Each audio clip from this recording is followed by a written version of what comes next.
¿no? De evolución muchas veces muy intenso, que puede ser causal de fallecimientos o muerte en los pacientes. Habida cuenta de que se presenta más en pacientes críticamente enfermos, ya con una complicación, ¿no? Felizmente, por su definición, estos cuadros son agudos. Agudos, en la mayoría de las veces, es reversible, revierte. En este caso, habíamos mencionado del agudo, estoy hablando, que el 90% de los pacientes revierte. El 10% se mueren o van camino a esta enfermedad justamente que estamos viendo, ¿no? Ahí en el título, a la enfermedad renal crónica, ¿no? Que, dicho sea de paso, por definición, ¿no? La enfermedad renal crónica, ¿no? Va a ser producida, en este caso, como resultado de la necrosis cortical en los pacientes agudos. Por eso les decía que aproximadamente ¿cuánto tiempo esperamos para que revierta? Un mes, ¿no es cierto? En un mes, ¿no? En un mes debería revertir este cuadro, ¿no? Debería revertir este cuadro, ¿no? Pero pasado el mes, ese paciente, inclusive, está indicado hacerle biopsia renal para corroborar justamente lo que yo estoy diciendo, la necrosis cortical, ¿no? Que, buenamente, si hay necrosis cortical, se supone que esos glómerulos ya están fibrosados y estaríamos hablando o estaríamos en otro escenario. ¿Cuál es? La enfermedad renal crónica, ¿correcto? Ese es el tema entonces en cuanto a la enfermedad renal aguda. La enfermedad renal crónica es una enfermedad progresiva, lenta e irreversible. Así de sencillo. Tres cositas. Progresiva, es lenta, es irreversible, ¿no? O sea, ya no puede revertir. Si el paciente ha dañado ya en un grado 2, no puede volver a hacer ese riñón de antes. Si está en grado 3, no puede volver. Ahí se queda. Si está en grado 4, ahí se queda. Lo que sí podemos hacer es de que ese riñón no siga progresando. Lo que podemos hacer es frenar la esclerosis, frenar la atrofia, ¿no? Es como un huaico. Lo que podemos hacer es poner cuña, que no siga cayendo las piedras, ¿no? Entonces, eso es lo que hacemos. Pero revertir, no. Eso por definición, entonces, la enfermedad renal crónica es una enfermedad progresiva, lenta e irreversible. Irreversible. Siguiente. Entonces, la CADOKI, que es una, ¿cómo se llama? Son guías internacionales, ¿no? Define a la insuficiencia renal crónica como el daño renal o cuando el filtrado glomerular está por debajo de 60 mililitros por minuto en una superficie corporal de 1,73 metros cuadrados de superficie, pero mayor de 3 meses. ¿Qué pasa si yo tengo un paciente que de pronto está en estadio 3 y hace una sepsis? Se descompensa, uremiza, paciente llega a dializar. ¿Quiénes dializan? Cuando la función renal está a menos de 15. Pero ¿qué pasa si yo resuelvo el problema de la descompensación? Entonces, se resuelve el problema. Sale de diálisis paciente, retorna. Por eso tiene que ser más de 3 meses sostenidamente, el riñón debe estar por debajo de 60 mililitros por minuto. Entonces, ¿cómo se define el daño renal? Tanto estructuralmente o por marcadores de daño. ¿Cuáles son esos marcadores de daño? Tenemos la albuminuria elevada, ¿no es cierto? Tenemos, ¿no?, alteraciones en el sedimento urinario, es un marcador también. Alteraciones electrolíticas o alteraciones de origen tubular. Alteraciones estructurales histológicas. Alteraciones estructurales en pruebas de imagen, por ejemplo, que en este caso ecográficamente el riñón está pequeño, está atrofiado la corteza, ¿no? O que ha requerido trasplante renal, ¿no? Entonces, esos pacientes son, pues, es un marcador de daño, o sea, ¿no? Y que la tasa de filtrado esté por debajo de 60 ml por metro cuadrado por minuto. Siguiente.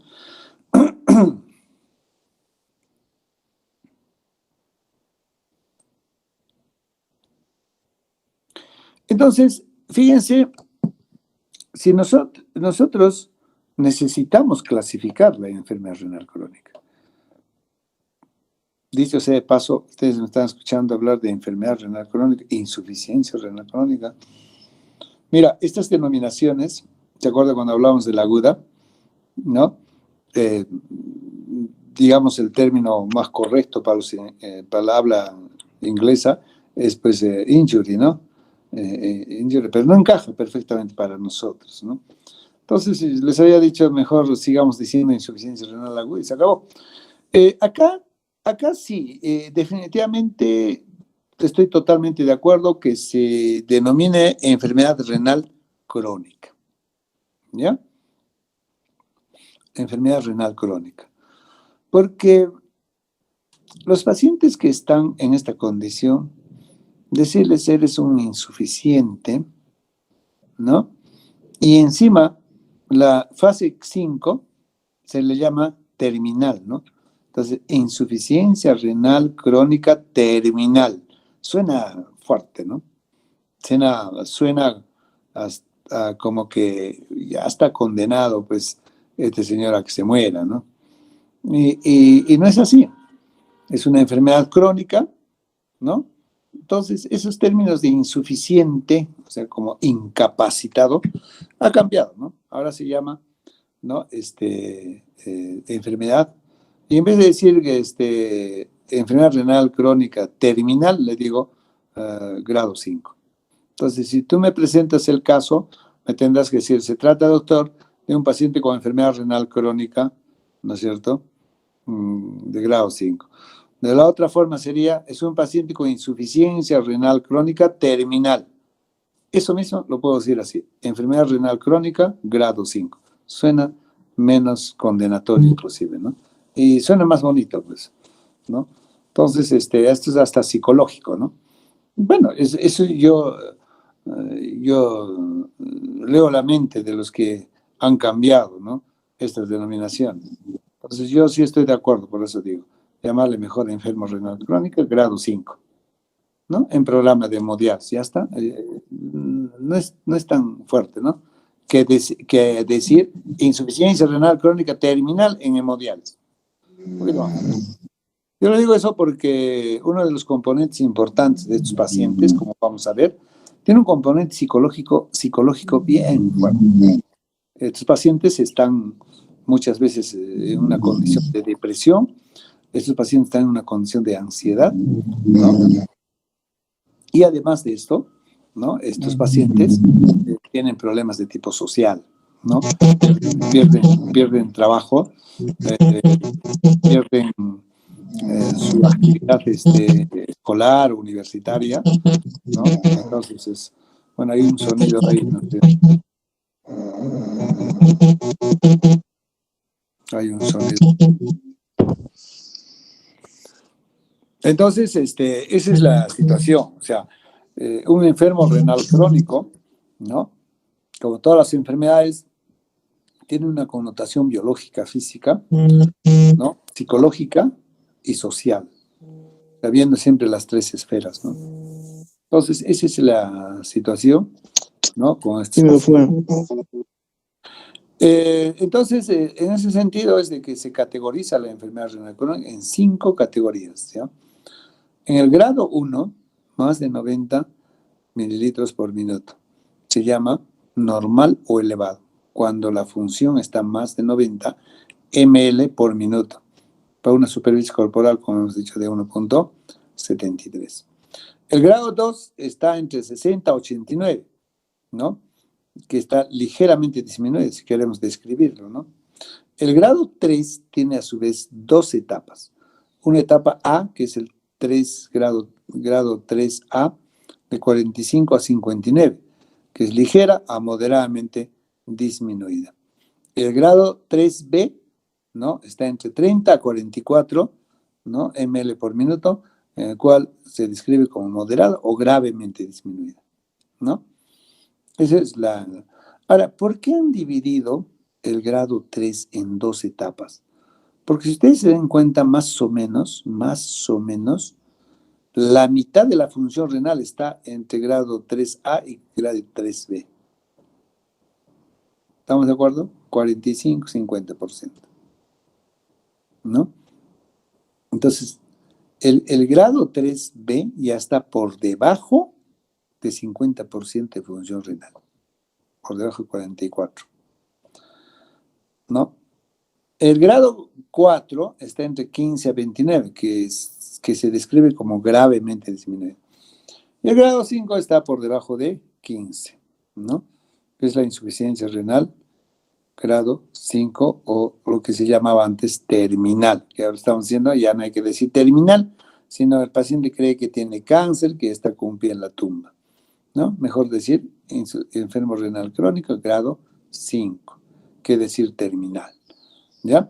Y también solamente para comentarles, antes, hasta hace algunas décadas, se clasificaba solamente en 4, ¿no? En 4 grados, ¿no? Era de 100 a 60, 60 a 30 y de 30 a 10. Y menos de 10 era grado 4, grado terminal.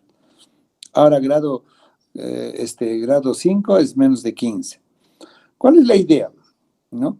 La idea es de que el paciente, cuando está en esta última etapa, debe ya recibir, o es tributario de recibir un riñón artificial, un apoyo de un riñón artificial, ¿no? Antes, con el 10 para abajo, el paciente llegaba en condiciones sumamente difíciles, ¿no? Sumamente deteriorados, ¿no? Con muchas complicaciones. Llegaban de que, si llegaba a situaciones en las cuales el riñón, o sea, y un poco más estaba en la lona, pues, ¿no? En la lona, es como la llanta que se desgasta terrible, se utilice esa llanta hasta que se vea el aire, ¿no? Imagínense, ahí tienes dos caminos con esa llanta, ¿no? O que reviente y ya saben lo que puede pasar, ¿no? En plena, en pleno movimiento, ¿no es cierto?, velocidad, ¿no? Ese es el problema. Entonces, con este grado 5 que se ha subido un poquito desde menos de 15, por lo menos te da lugar a que con tiempo puedas, un ratito, por favor.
Hola, ahora sí.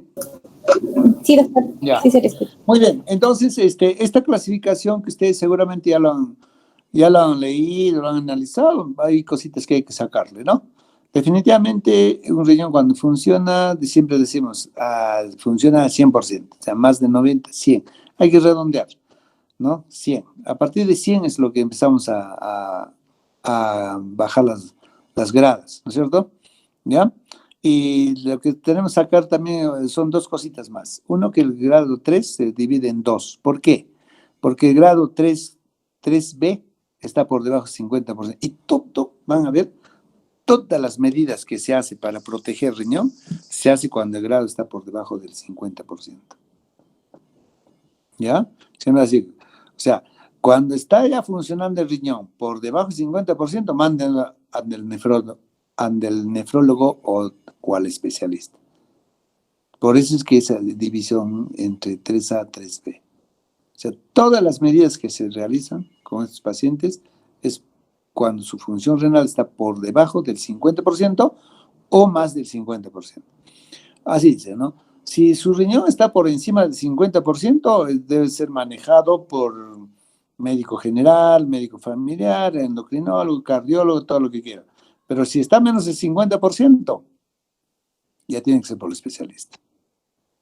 Y les voy a decir por qué en su debido momento. ¿Ya? Por eso se divide en 3A y 3B.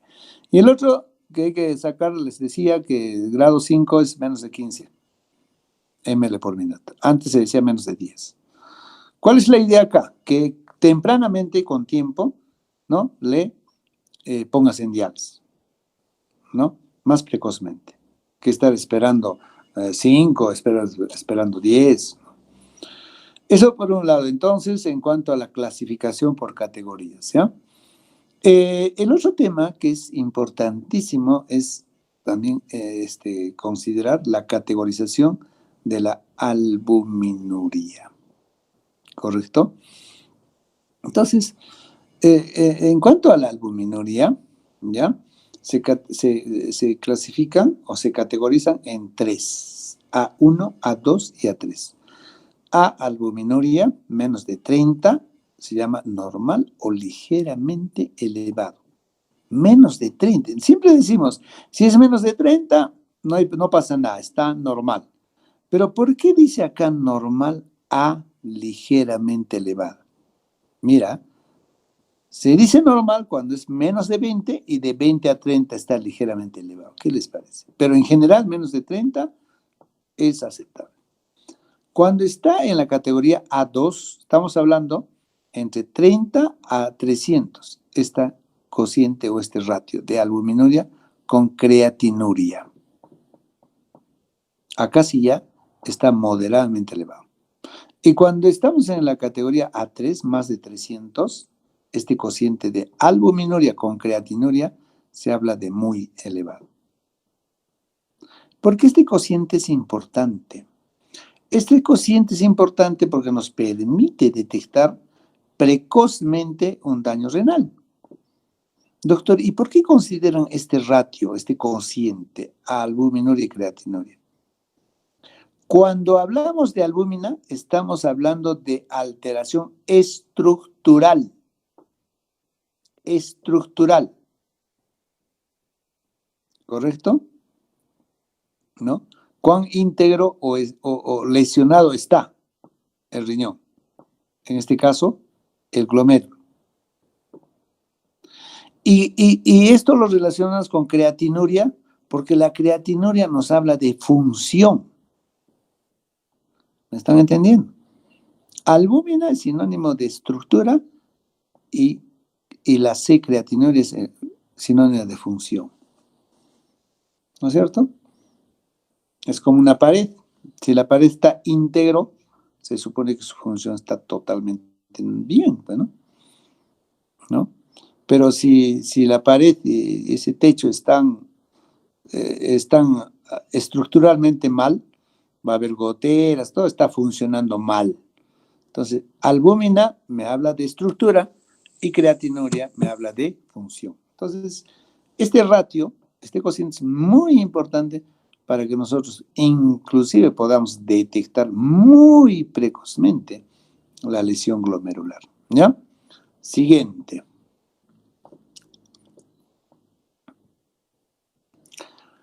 ¿Cómo nosotros podemos medir la función renal? En buena cuenta, cuando yo te digo, mídeme la función renal de este paciente, ¿qué cosa estás midiéndome? El filtrado glomerular. ¿Qué tan bien o mal filtra ese glomérulo? ¿Sí o no? ¿Y cómo lo mides este filtrado? Mediante una tasa de filtrado glomerular, se llaman, ¿cierto? Y hay muchos métodos para medir esta tasa, este filtrado, no muchos métodos, ¿ya? En buena cuenta, cuando te digo, mídeme la tasa del filtrado glomerular o mídeme el filtrado glomerular, ¿qué te estoy diciendo? Mídeme la función renal. ¿Cómo está la función renal de este paciente? ¿Qué te estoy diciendo? ¿Cómo está el filtrado glomerular? ¿Cómo está la tasa de filtrado glomerular? ¿Ya? No sé si me están entendiendo, porque esto es el día a día, toda la vida uno habla. ¿Cuánto de función renal tiene? 30%. ¿Cómo está su depuración, su función renal? Está en 35 ml por minuto. Así decimos, ¿no es cierto? Entonces, hay muchas formas de medir la función renal. Tenemos acá el MDRD simplificado con 4 variables. ¿Ya? Con 4 variables. Entonces, acá, ¿no? ¿Cuáles son las variables? Creatinina, edad, ¿no? Sexo, ¿no? Si es mujer, mira, fíjense cómo le baja un poquito, 0.7, ¿no? Por lo que siempre decimos, quien tiene más masa muscular, porque la creatinina viene de la creatina, ¿no es cierto? ¿Y dónde está la creatinina? Está en la masa muscular. Más masa muscular, más creatina y más creatinina. Y el otro, ¿no? Que se considera es la raza negra. Si es raza negra, le multiplicas por 1,21. Entonces, esta es la simplificada. ¿De cuál? Del siguiente, el MDR, con 6 variables. En esas 6 variables, mira, ¿qué cosas están? Creatinina, edad, a ver, el boom, la albúmina, también.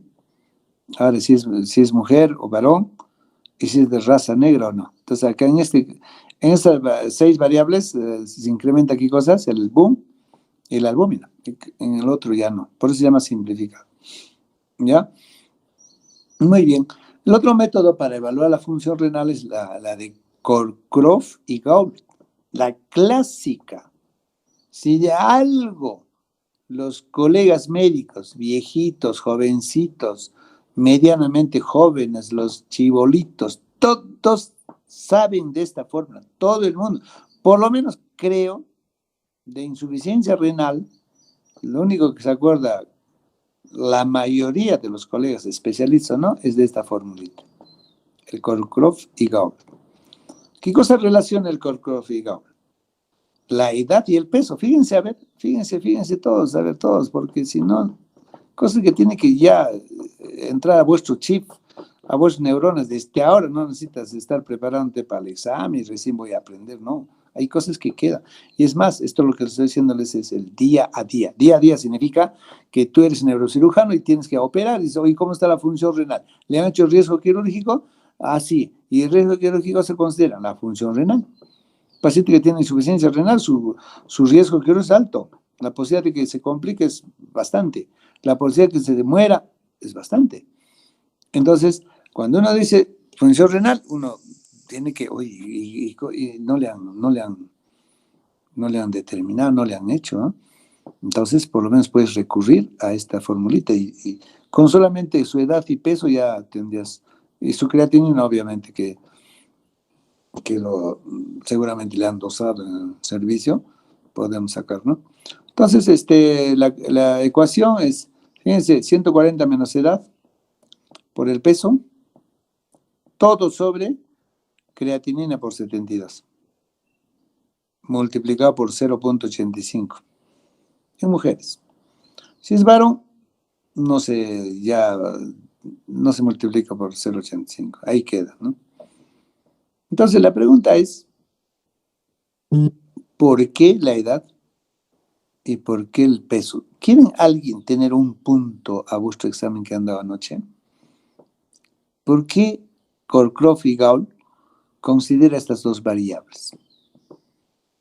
Nada más, y con eso te puede estimar la función renal o el porcentaje de función renal. ¿Alguien quiere ganarse? Un punto al examen. Al primero, aunque sea, porque anoche creo que han dado un poquito mejor. O han dado mejor, ya voy a decirles. Primer examen están gravísimos, ¿no? Nadie quiere ganarse un punto. 2 puntos, tampoco. Nadie quiere ganarse. 3 puntos, nadie. Bueno, como no quieren ganarse, ¿por qué consideran 2 factores Cockcroft y Gaul? La edad, ¿por qué? Porque la edad es importante. A partir de los 40 años, la función renal baja. Yo tengo 70 años, 30% de función renal. Por eso la edad es importante para estimar la función. ¿Por qué el peso? A ver, si me dieran por escoger, ¿qué órganos pesan más? No sé, riñón con relación al corazón, no sé cuánto será la diferencia. ¿Quién ganaría? ¿El cardiólogo, el endocrinólogo, el neurólogo? ¿Cuánto pesará el cerebro, la masa encefálica con la médula? ¿Quién ganaría? ¿Quién creen que gane? Tampoco saben seguro. A ver, delegada, creo que nadie me está escuchando, ¿no? A ver, delegada, dime, ¿quién ganaría si dijera qué órgano pesa más? El hígado, doctor. El hígado en relación al riñón, ¿no? Ujú. Saca el ancho, ¿no? Peor si tiene un hígado graso, grande, crecido, cirrótico, pesará más. Entonces le ganaría al neurólogo, ¿no? Al cardiólogo también, al nefrólogo, la piel, hígado, cerebro. A ver, ¿alguien más? ¿Quién se llevaría los laureles si lo ponemos a todos los especialistas acá? ¿Quién se iría ganando? Les voy a poner el gastroenterólogo. Vean todo, ¿ah? Tubo digestivo, hígado. El nefrólogo, no solo riñón, sino vía urinaria, vean. El neurólogo, el dermatólogo o el traumatólogo.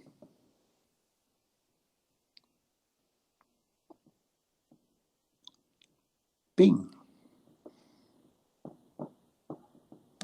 Mano en cancho. En ese caso, doctor, sería el dermatólogo. Dermatólogo. A ver quién da más. He dicho neurólogo, gastroenterólogo, nefrólogo, cardiólogo, traumatólogo. Caballo blanco en Napoleón, pues, blanco, ¿no? El traumatólogo, ¿qué cosa es el traumatólogo? Hueso y músculos. Ustedes, a ver, pónganse a pensar en todo nuestro cuerpo. La musculatura es tremendamente, se lo lleva de largo a todos. ¿Y qué estamos diciendo? ¿De dónde viene la creatinina? ¿No viene de la musculatura? Por eso el peso es importantísimo, paciente. ¿Ya? Entonces, repito, la creatinina viene de la creatina y la creatina está en la masa muscular. Por eso los que tienen más masa muscular tienen más creatinina. Estos gringotes, por ejemplo, para nosotros, para un varón promedio peruano, 1.2 es máximo de creatinina, miligramos por decilitro. En cambio, para uno que tiene pues 1,90 m, esos musculosos, 1.4 es su creatinina normal, ¿no? O sea, el tope. Por eso es de que la edad y el peso se consideran, ¿ya? Y la pregunta es, otra pregunta, a ver, para también ustedes, ¿esta fórmula es práctica o no? ¿Qué les parece? ¿Qué cosa nomás necesitas saber, Adriana, para tener la estimación mediante esta ecuación de estos dos amiguitos, Cockcroft y Gaul, los dos de la manito se agarraron y se formularon, ¿no? La Así edad, es, el peso y la creatinina, doctor. correcto. Y eso es una cuestión así rápida. emergencia, así, ¿podrías tenerlo o no? Sí, claro, doctor. Claro que la edad, su peso, tienes que tener, y la creatinina es suficiente, ¿sí o no? Y rapidísimo puedes estimar la función renal. La pregunta para el para el primer examen es, ¿cuál sería lo ideal de todas estas que estamos mencionando? A ver, la otra es el aclaramiento de creatinina. Siguiente, a ver, siguiente. Vamos a verlo de una vez todas. El CPK-EPI, doctor. Ya, seca de ya, retorna. Ya, entonces, de todas estas, vamos a adelantar, el seca de EPI es mucho más adecuado, el que más se acerca a la realidad y es el que mejor estima la función renal, ¿ya? Seca de EPI. Antes se decía el MDR simplificado. Bueno, y antes todavía el aclaramiento de creatinina. Fíjense, esta es la famosa depuración. Para el aclaramiento, depuración, ¿qué cosa necesitas? Dosar creatinina en sangre, dosar creatinina en orina. Necesitas tener el volumen de la orina que tienes que juntar en 24 horas, ¿no es cierto? Y el tiempo. ¿Sí o no? ¿Se acuerdan de la formulita que nos enseñan en fisiología? ¿No? Necesitas 4 fórmulas. Pero imagínate, pues, para hacer depuración de creatinina, 24 horas vas a estar juntando orina. Y peor, ¿qué pasa si tiene el paciente no orina nada? Es un problema, ¿no? Claro, será más exacto, más cercano a la realidad, ¿no? Pero tienes que contar 24. Yo necesito estimar la función renal porque tengo que reajustar medicamentos. Han visto que todo necesitamos, ¿no? Tengo que dar medicamentos, tengo que dar, no sé, necesito estimar la función renal. La pregunta es, ¿cuánto, siendo esta ecuación de Crofts y Gaul, siendo la más práctica, la más usada, la puedes utilizar en cualquier sitio del mundo, en emergencia, en hospitalización, en la calle, no sé, ¿no? ¿Qué tanto va a haber un margen de error con los otros? ¿Qué creen? Con el aclaramiento, por ejemplo, de la creatinina. No es mucho. ¿Sabe cuánto es el margen de error? Es 3 a 5%. O sea, si yo le saco por Crofts y Gaul 45, ¿no? Por aclaramiento de creatinina, que sería una de las más indicadas después de seca de EPI, sacaría pues 48 o más o menos 3, 5, sería 42. No es mucho. Te va a hacer variar tu manejo, si te digo 45 es la real, juntando orina 24 horas, y tu Crofts igual sale 48, ¿va a variar? No. En mi manejo no va a ser muy significativo. Entonces, esta ecuación del Crofts y Gaul, aparte de ser práctico, rápido, tiene su valor. Tiene su valor. ¿Ya? Eso entonces, ¿no? Como comentario de todas las fórmulas que se utiliza para evaluar la función renal. La siguiente es justamente, siguiente, está el CKD-EPI, es una fórmula que después de el MDR-DR6 y simplificado, salió. Primero, yo me acuerdo cuando era residente, el MDR salió, pues, un boom, ¿no? Pero hubo muchas críticas en relación a eso, que no se podía aplicar en todas las razas, en todo el mundo, ¿no? Entonces, por eso es que salió el simplificado. Pero después de esto, últimamente sale esta ecuación del CKD-EPI, en el cual, como verán, todo es creatinina, ¿no? Si es raza negra, raza blanca, etc. Y entonces, esa sería la más indicada. ¿Ya? Y, por último, quiero hacerles el comentario de la cistatina C. La cistatina C habíamos visto que es un biomarcador, ¿se acuerdan? En la insuficiencia renal aguda también nos puede evaluar a los crónicos. ¿Qué les parece? Nos puede evaluar a los crónicos. Entonces, si a mí me dicen, a ver, ¿qué formas o qué fórmulas utilizarías para evaluar la función renal? Regresa, yo diría, ¿no? Regresa el MDRD simplificado, ya del 6 ya me olvido, la ecuación de Crocroft-Gault, el aclaramiento de creatinina con orina de 24 horas o depuración. Siguiente, el CKD-EPI y finalmente la cistatina C. Esas serían las más utilizadas para estimar la función renal de los pacientes crónicos. De los pacientes agudos, ya hemos hecho todo un comentario, ¿no es cierto? La creatinina, perfecto, muy bien, pero sobre todo para crónicos. ¿Pero para agudos sirve? ¿No? Es muy tarde. Han visto que existen otras alternativas como es los biomarcadores. ¿Ya? Entonces, estamos viendo para agudos y para crónicos. Solamente la cistatina sirve para los dos. ¿Correcto? Esa es una cosa que, de todas maneras, al hablar de insuficiencia renal crónica, tenía que comentarles, ¿no? Porque esto es el día a día, ¿eh? El día a día, ¿no? Y como se han dado cuenta, una de las cosas, regresa a ver, mira, en el MDR, versión 4, 6, Crocroft-Gault, depuración de aclaramiento, siguiente,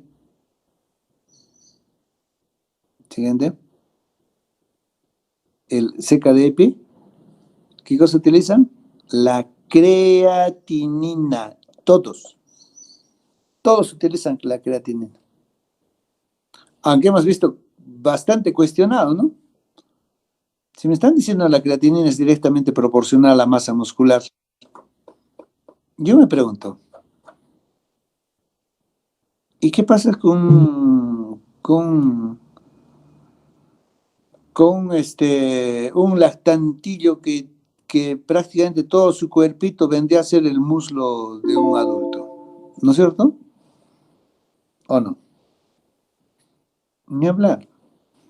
¿Qué pasa si tiene una pierna amputada? Oye, masa muscular disminuyó, ¿no? ¿Qué pasa si el paciente tiene una sarcopenia por la edad?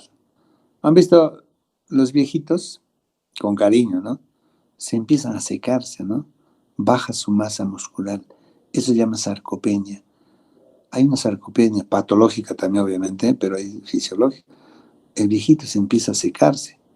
¿Será entonces real la función renal que me estás midiendo con la creatinina sabiendo estos factores? Ni hablar, pues.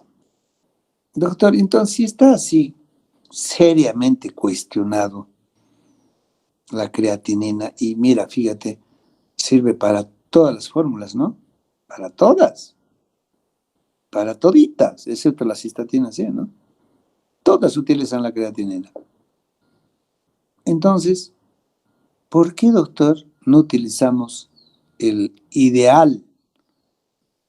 Adriana, ¿cómo tú estimarías idealmente? O sea, ya acá no hay pierdes, el top, el más. ¿Cuál es? Esa, exacto, Narayana. La depuración de la inulina. Ahí no hay vuelta que dar. Entonces, pregúntame, Narayana, ¿por qué nosotros no utilizamos entonces la inulina, siendo la inulina el TOFEL máximo? ¿Se acuerdan de Guyton Gannon? Uf, de inulina, pues se habla maravillas, que es, ahí no hay vuelta que dar. Pregúntame, a ver. Pero ¿Por qué no se utiliza? porque es una y nosotros la creatinina la hacemos de forma endógena. Exactamente, porque la inulina es una sustancia exógena, fuera del cuerpo, no, el organismo no lo produce. 2, no hay fácilmente en el mercado. 3, tiene un costo tremendo. 4, se utiliza solamente en experimentación y estudios. Entonces, ¿qué está diciendo Adriana? Entonces, ¿por qué insistes en que la creatinina debe utilizarse en todas estas formulaciones, por lo que está diciendo vuestra compañera Narayana. Es una sustancia que no necesitas inyectarle, traer externamente. Es una sustancia que el mismo cuerpo lo produce. ¿No es cierto? Pero con todas las atingencias que estamos diciendo. ¿Me están entendiendo, no es cierto? Como diciendo, ni hablar, pues, si tu cuerpo lo produce ya no necesitas comprar, pues, la inulina, hay que comprar, inyectarle al cuerpo. Pero, doctor, entonces, y con esto termino, ¿reúne las condiciones para medir la función renal? Entonces, la pregunta es, ¿cuáles son los requisitos de una sustancia para ser considerado para que mida la función renal? Esa pregunta. Secrete y se reabsorba, pero sí se excrete. Ya. Que se filtre el 100%, ¿no es cierto? No puede quedar nada. Se filtre el 100%. Que no se reabsorba y que no se secrete, ¿no es cierto? A ver, me van a seguir, ¿ya? Si estoy diciendo mal, me corrige. Porque si se reabsorbe, se secreta esa sustancia, ya se malogró, pues ya no es. O sea, así como se filtró 10, tiene que aparecer en la orina los 10. No tiene por qué aumentarse en el camino ni disminuir. ¿Me están entendiendo? Que tenga que ser una sustancia, obviamente no tiene que ser tóxica. Claro, si la creatina es de nosotros, ¿qué va a ser tóxico para nosotros? Pero la inulina sí, podría ser. Que no se altere su metabolismo. Obviamente. Que no se altere su metabolismo. Que no sea tóxico. Y que sea barato. Pues. ¿Reúne eso la creatinina o no, Darayana? Lo que yo he dicho, se fija.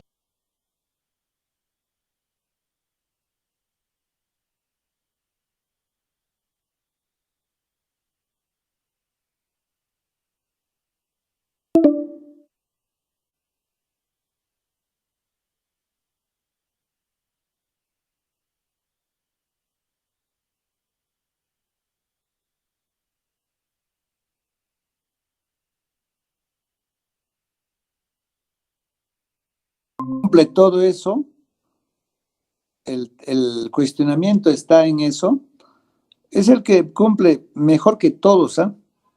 Que la urea, ¿se acuerdan que hemos comentado también? El ácido úrico, que son sustancias nitrógenas. La creatinina, algunos estudiosos fisiólogos dicen, se reabsorbe, pero también se secreta. Dice que se reabsorbe como 1 y se secreta como 1. 1 menos 1, 0, parches. O sea, sí cumpliría por ahí. Es el único cuestionamiento en lo que significa eso. ¿Es tóxico? No. ¿Se metaboliza? No. Como creatinina ya no se metaboliza. La creatina sí se metaboliza para hacer creatinina. ¿No? ¿Se filtra en su totalidad? Sí.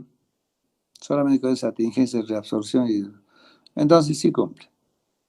Entonces, ¿qué es lo que tenemos? Tenemos nuestra inulina endógena. ¿Cuál sería nuestra inulina endógena? La creatinina, pues. Por eso es que seguimos utilizando por todas sus consideraciones la creatinina. ¿Ya? Eso ustedes tienen que saberlo comentar, porque todo el mundo habla de función renal, la tasa de filtrado, que mídele cómo está la función, oye, pídele a la urea creatinina para saber cómo está ese riñón, porque quiero utilizar sustancia y contraste, quiero utilizar medicamentos y yo no sé cómo estará, etcétera, etcétera. Y ustedes tienen ya para hacer un comentario de lo que significa todo, los cuestionamientos y todo. ¿Ya? Listo, muy bien entonces. Con eso nos vamos hasta el día sábado. ¿Ya? Salvo que tenga alguna pregunta, algún cuestionamiento, así como la creatinina, me diga, doctor, usted está hablando mal, manan ginacho, manan chainacho. ¿No es cierto? ¿Alguien quiere cuestionarme o no? Ya, nadie quiere cuestionar, se han dormido. Pero el que ha aprovechado esta partecita no lo va a encontrar en los libros, por si acaso. Son cuestiones que uno va aprendiendo en la vida a interpretar las cosas. Y yo se los he dicho ya, las cosas interpretadas. Muy bien. Ok, hasta el sábado entonces, chicos. Hasta el sábado. Chao. Gracias, doctor. Buenas tardes. Buenas tardes.